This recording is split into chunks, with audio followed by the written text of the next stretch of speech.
کرناٹک میں ہوئی شکست کے بعد بی جے پی کی نظریں اب ریاست تلنگانہ پر مرکوز ہیں، جہاں پر پارٹی کو مستحکم کرنے کے لیے کوششوں میں زعفرانی جماعت نے شدت پیدا کر لی ہے۔ اس تیلگو ریاست میں جاریہ سال کے اواخر میں ہونے والے انتخابات کی تیاریوں کا بی جے پی نے عملاً آغاز کر دیا۔ اسی کے حصے کے طور پر مرکزی وزیر داخلہ امت شاہ 15 جون کو ریاست کا دورہ کرنے والے ہیں۔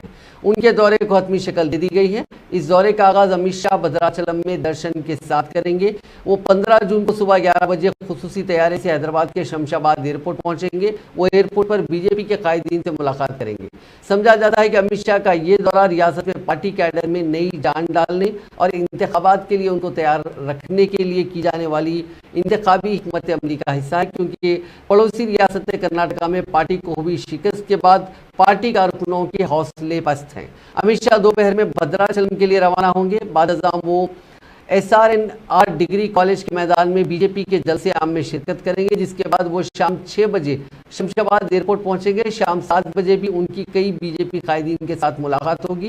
اس ملاقات میں بتایا جاتا ہے کہ وہ اسمبلی انتخابات میں اختیار کی جانے والی حکمت عملی اور چندرشیکھر راؤ حکومت کے خلاف مہم چلانے کے سلسلے میں بعض اہم مشورے دیں گے۔ امت شاہ 9:30 بجے شب شمشاباد ایئرپورٹ سے قومی دارالحکومت نئی دہلی کے لیے روانہ ہو جائیں گے۔